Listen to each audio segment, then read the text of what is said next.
operation প্ৰঘাত এই অভিযানটো অসম পুলিচৰ স্পেচিয়েল টাস্ক ফোৰ্সে চলাই আহিছে জিহাদী এলিমেন্টছৰ বিৰুদ্ধে আনসাৰুল্লাহ বাংলা টিম আৰু জামাতুল মুজাহিদিনৰ বিৰুদ্ধে এই অভিযানটো চলাই থকা হৈছে এই অভিযানত আমি এতিয়ালৈকে 15টা জিহাদী এৰেষ্ট কৰিছো আৰু আমাৰ তদন্ত প্ৰক্ৰিয়া চলি আছে আমাৰ তদন্তত পোৱা মতে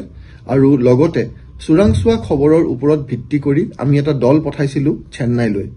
চেন্নাইত আত্মগোপন কৰি আছিল এই মডিউলটোৰ এটা খুব ইম্পৰ্টেন্ট মেম্বাৰ আবু সালাম আলী বিলাসীপাৰাৰ খুদি গাঁৱৰ আমাৰ এই দলটোৱে তামিলনাডু পুলিচ আৰু অন্ধ্ৰপ্ৰদেশ পুলিচৰ সহযোগত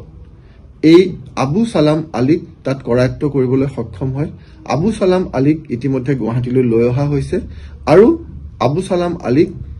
আদালতত হাজিৰ কৰি আমি পৰৱৰ্তী কামখিনি আগবঢ়াই লৈ যাম আৰু পৰৱৰ্তী সময়ত আমি যি আপডেট থাকে আপোনালোকক জনাম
আপুনি বিচৰা বাতৰি পাব কেৱল নিউজ 18 এপত